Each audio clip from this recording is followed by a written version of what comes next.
We will see the chapter Sale of Goods Act 1930. Actually, Sale of Goods is a most important act under the Special Contract. This act was passed in the year 1930. And then, prior to this act, in the act முன்னாடி பார்த்தோம்னா, it was governed by Chapter 7 of the Indian Contract Act 1872.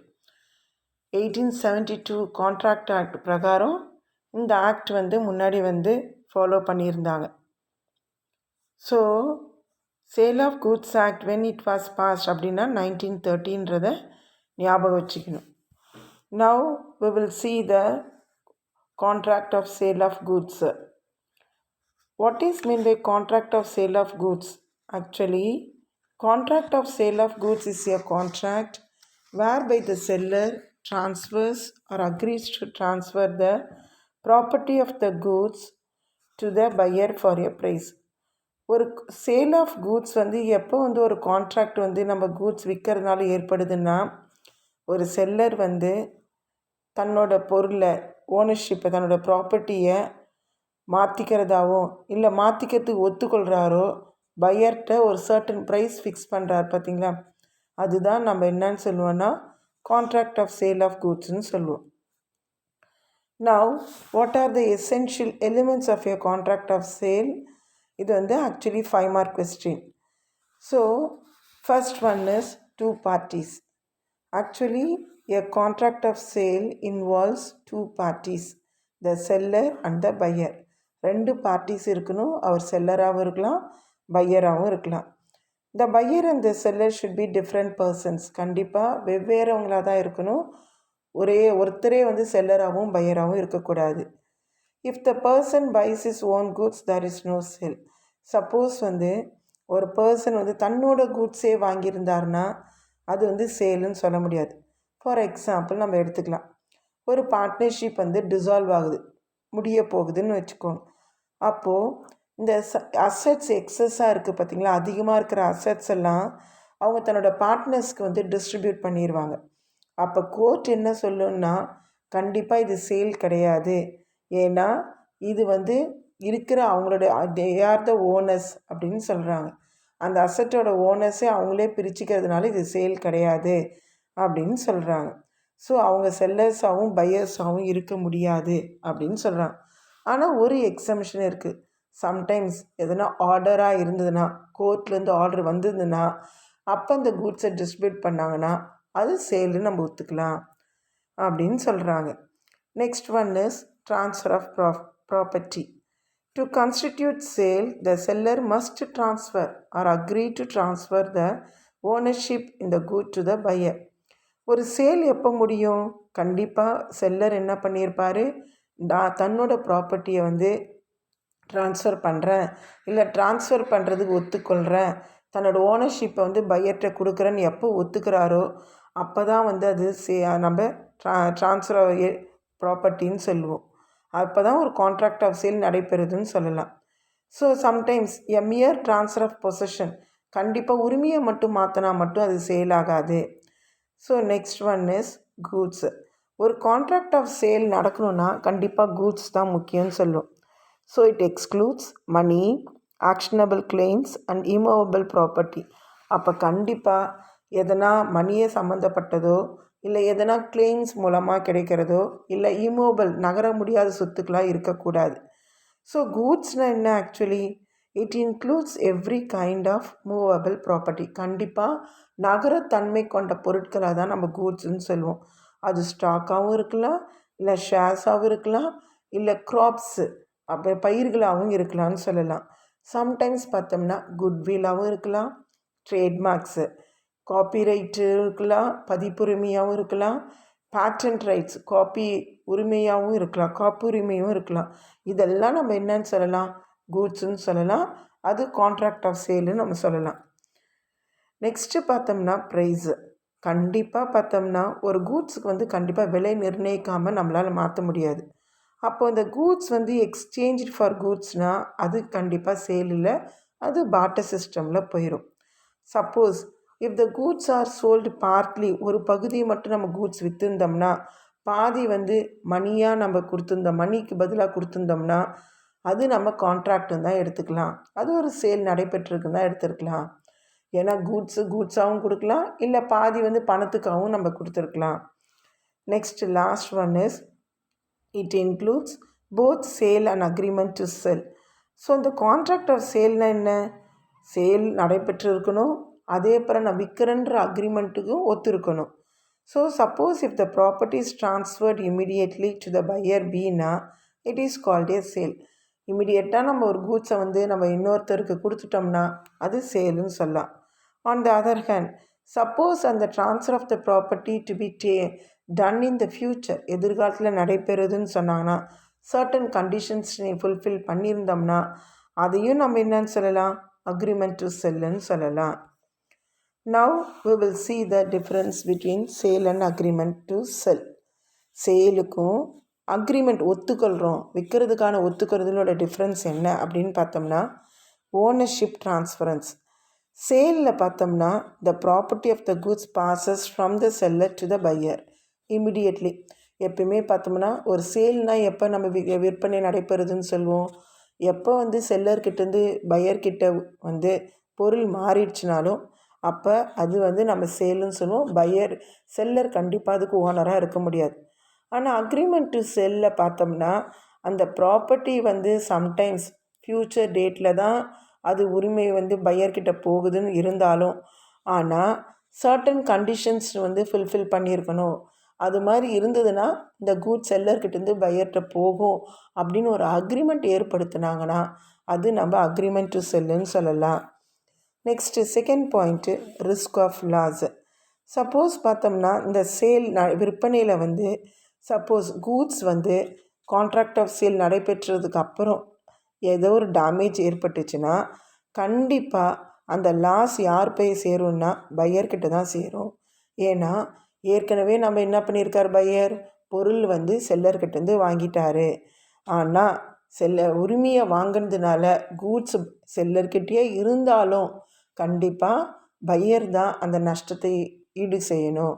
ஆனால் agreement to செல்லில் பார்த்தோம்னா இப்போ goods வந்து damage ஆகிடுச்சு, destroyed ஆகிடுச்சு. ஆனால் அந்த லாஸ் யார்கிட்ட போய் சேரும் அப்படின்னு சொன்னோம்னா செல்லர் தான் அது பொறுப்பாவார். ஏன்னா அந்த ஓனர்ஷிப் வந்து இன்னும் செல்லர்கிட்ட தான் அந்த உரிமை இருக்குது, அவர் பையர்கிட்ட இன்னும் மாற்றலன்னு தான் சொல்லலாம். நெக்ஸ்ட் ஒன்று consequences of violating the contract. ஒரு கான்ட்ராக்டை மீறுறதுனால என்னெல்லாம் வந்து நடைபெறும் அப்படின்னு பார்த்தோம்னா where the buyer fails to pay the price. Sometimes அவர் வந்து ப்ரைஸ் விற்பனைக்கான விலையை கொடுக்காமல் இருந்தார்னா இந்த செல்லரால் கண்டிப்பாக சீஸ் பண்ண முடியாது, கூட்ஸோட இது வந்து திரும்ப பெற்றுக்கொள்ள முடியாது. ஏன்னா செல்லர் என்ன பண்ணலாம்? கண்டிப்பாக பையர் மேலே ஒரு கேஸ் தான் போடலாம். இந்த கான்ட்ராக்டை அவரை மீறிட்டார். ஏன்னா ஆக்சுவலி ஓனர்ஷிப் என்ன இருக்குது? பையர்கிட்ட போய் சேர்ந்துருச்சு சேலில். ஆனால் அக்ரிமெண்ட் டு சேலில் பார்த்தோம்னா இந்த பையர் வந்து வயலேட் கான்ட்ராக்ட்ஸை வந்து மீறினார்னா அந்த செல்லர் வந்து என்ன பண்ணலாம்? பையர்கிட்டேருந்து பொருளை திரும்ப பெற்றுக்கொள்ளலாம். ஏன்னா அதே போல் டேமேஜஸும் கிளைம் பண்ணலாம். ஒரு கான்ட்ராக்டை மீறினதுனால பையர்கிட்டேருந்து டேமேஜஸும் கிளைம் பண்ணலாம். ஏன்னா உரிமை இன்னும் யார்கிட்ட இருக்குது? செல்லர்கிட்ட தான் இருக்குதுன்னு சொல்லலாம். Next one is nature of the contract. It is unexecuted contract தான். ஏன்னா கண்டிப்பாக அது முடிவடைந்த கான்ட்ராக்டுன்னு நம்ம சொல்லலாம். ஆனால் இது வந்து நடைபெறும் கான்ட்ராக்டுன்னு தான் சொல்லலாம். ஏன்னா கான்ட்ராக்ட் இன்னும் என்ன பண்ணியிருக்காங்க? தேர்ட் பார்ட்டி, அதான் பையர்கிட்ட போய் சேரலை. Next insolvency of the seller. இதில் வந்து எனி 5 பாயிண்ட்ஸ் நம்ம எழுதுனா போதும் 5 மார்க் கொஸ்டினில். இன்சால்வென்சி ஆஃப் த செல்லர் வந்து சம்டைம்ஸ் கடனாளியே ஆனார்னா அப்போ என்ன? Before delivering the goods to the buyer. ஒரு பையர்கிட்ட கூட்ஸ் போய் சேராததுக்கு முன்னாடியே செல்லர் கடனாளியே ஆனார்னா பையர் என்ன பண்ணலாம்? கிளைம் பண்ணலாம். இந்த கூட்ஸை வந்து எங்களுக்கு வந்து டெலிவர் பண்ணுங்கள் அப்படின்னு சொல்லிட்டு யார் வந்து அந்த இன்சால்வென்சியை வந்து பார்க்குறாங்களோ அதான் அஃபிஷியல் ரிசீவர் ஆர் அசைனி, அந்த அவர்கிட்டேருந்து நம்ம கிளைம் பண்ணலாம். ஏன்னா ஓனர்ஷிப் யார்கிட்ட போய் சேர்ந்துருச்சு? ஏற்கனவே பையர்கிட்ட போய் சேர்ந்துருச்சு. ஆனால் பையரால் அக்ரிமெண்ட் டு செல்லில் பையரால் பண்ணவே முடியாது.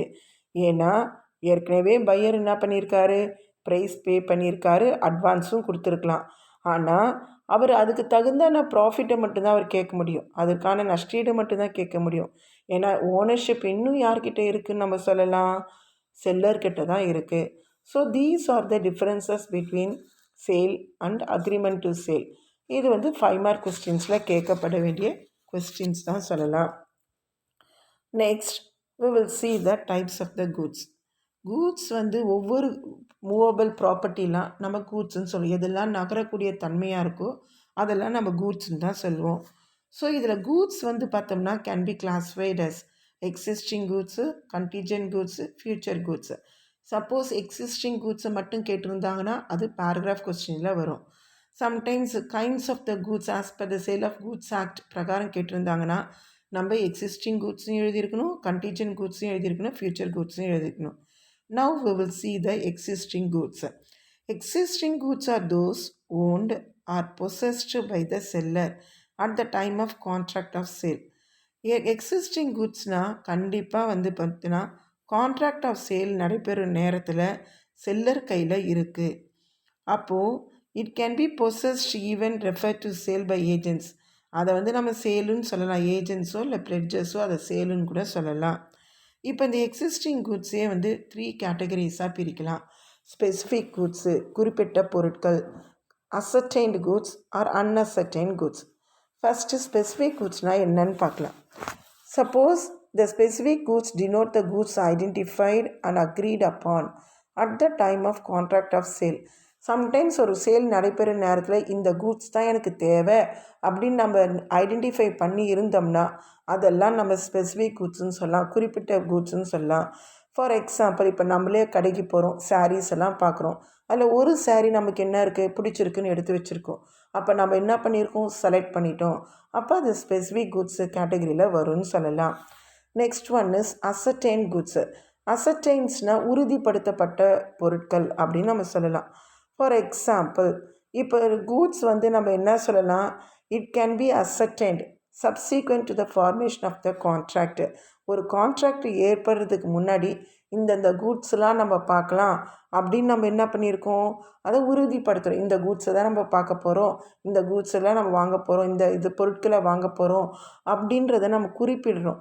அது moreover same to specific goods தான் சொல்ல முடியும். Next one is unascertained or generic கூட்ஸ்ன்னு சொல்லலாம். இந்த கூட்ஸை பார்த்தோம்னா பையர் ஐடென்டிஃபை பண்ணியிருக்க மாட்டார் கான்ட்ராக்ட் ஆஃப் சேல் நடைபெறும் போது. ஃபார் எக்ஸாம்பிள் நம்மளே ஒரு ஷோரூம், கார் ஷோரூம் போகிறோம், வேரியஸ் கார்ஸ் நிற்கப்பட்டிருக்கு. அப்போ இந்த கார்லாம் நம்ம வாங்கலாம் அப்படின்றத நம்ம என்ன பண்ணியிருக்கோம், உறுதிப்படுத்தாமல் நம்ம ஜஸ்ட்டு நம்ம அதை ஓவர்லுக் பண்ணோம்னா அது நம்ம அன்அசர்டைன் கூட்ஸ்ன்னு தான் சொல்லலாம்.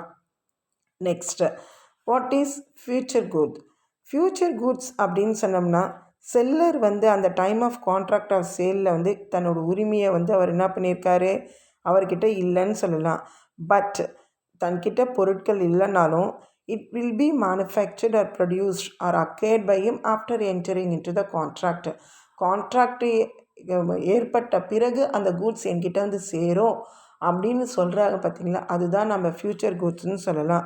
ஃபார் எக்ஸாம்பிள் ஒரு ஏன்னு ஒரு கான்ட்ராக்டர் இருக்கார், அவர்கிட்ட பீன்றவர் என்ன பண்ணியிருக்காரு, ஃபார் எக்ஸாம்பிள் ஒரு 100 kg இல்லை 10 bags ஆஃப் ரைஸ் கேட்டிருக்காரு ஒரு மேரேஜ் ஃபங்க்ஷனால். அப்போ என்ன பண்ணியிருப்பார், நான் கான்ட்ராக்ட் ஏற்படுத்தப்பட்டதுக்கு அப்புறம் தன்கிட்ட இந்த பொருட்கள் வரும் அப்படின்னு அவர் ஏற்படுத்துகிறார் பார்த்தீங்களா, அதுதான் நம்ம ஃப்யூச்சர் கூட்ஸ்ன்னு சொல்லுறோம். ஸோ சம்டைம்ஸ் சில தாட்டி நம்மளே பொருட்கள் இல்லைன்னா நம்ம போய் வாங்குகிற நேரத்தில் அவங்க என்ன சொல்லுவாங்க, இந்த டேட்டுக்கு இந்த பொருட்கள் வரும், நீங்கள் வாங்கிக்கலாம் அப்படின்னு ஒரு ஃப்யூச்சர் டேட்டை ஃபிக்ஸ் பண்ணுறாங்க பார்த்தீங்களா, அதுவும் என்ன சொல்கிறோம், நம்ம கான்ட்ராக்ட் ஆஃப் சேல் தான் ஃப்யூச்சர் கூட்ஸ்ன்னு சொல்லலாம். Next one is contingent goods. Contingent கூட்ஸ்னால் தற்செயலாக கிடைக்கிறதுன்னு சொல்லலாம். ஃபார் எக்ஸாம்பிள் இந்த acquisition of which the seller depends upon the contingency. இந்த ஈவெண்ட் நடைபெற்றாலும் நடைபெறலாம், நடைபெறாமல் போகலாம், தற்செயலானது அப்படின்னு குறிப்பிடுறோம் பார்த்தீங்களா, அதுதான் நம்ம கண்டிஜென்ட் கூட்ஸ்ன்னு சொல்லலாம். ஸோ இது ஃப்யூச்சர் கூட்ஸோட ஒரு பார்ட்டுன்னு தான் சொல்லலாம். ஃபார் எக்ஸாம்பிள் ஏ ஒரு பர்டிகுலர் பெயிண்டிங் ஒர்க்கை அவர் என்ன பண்ணுறாரு, பீன்றவர்கிட்ட விற்கிறன்னு முடிவு பண்ணியிருக்கார். ஆனால் அவர் என்ன சொல்கிறாரு, சி கிட்டேருந்து அந்த பெயிண்டிங் சேர்ந்ததுன்னா நான் உங்களுக்கு கொடுக்குறேன் அப்படின்னு சொல்லலாம். அது வந்து கண்டிஜென்ட் குட்ஸு எக்ஸாம்பிளாக சொல்லலாம். ஃபார் எக்ஸாம்பிள் சில ரைஸ் மர்ச்சன்ட் என்ன சொல்லலாம், பாகிஸ்தான்லேருந்து ஃபார் எக்ஸாம்பிள் பாஸ்மதி ரைஸ் வந்ததுன்னா நான் உங்களுக்கு அதை சப்ளை பண்ணுறேன் அப்படின்றது வந்து ஒரு தட் மீன்ஸ் தற்செயலாக நடைபெறக்கூடியது அப்படின்னு சொன்னோம்னா it is not fixed. Sometimes it may R may not happen. வந்தாலும் வரலாம், வராட்டினாலும் போகலாம் அப்படின்ற மாதிரி சொல்கிறோம் பார்த்தீங்களா, அதுதான் நம்ம கண்டிஜென்ட் குட்ஸ்னு சொல்லலாம். ஃபார் எக்ஸாம்பிள் சில 2 சுச்சுவேஷனில் கண்டிஜென்சியை நம்ம சொல்லலாம். இப்போ ஃபார் எக்ஸாம்பிள் அந்த பாஸ்மதி ரைஸ் வந்து ஏகிட்ட வந்ததுன்னா சேல் வந்து எக்ஸிக்யூட் ஆகும், சேல் வந்து நடைபெறும், விற்பனை நடைபெறுதுன்னு சொல்லலாம்.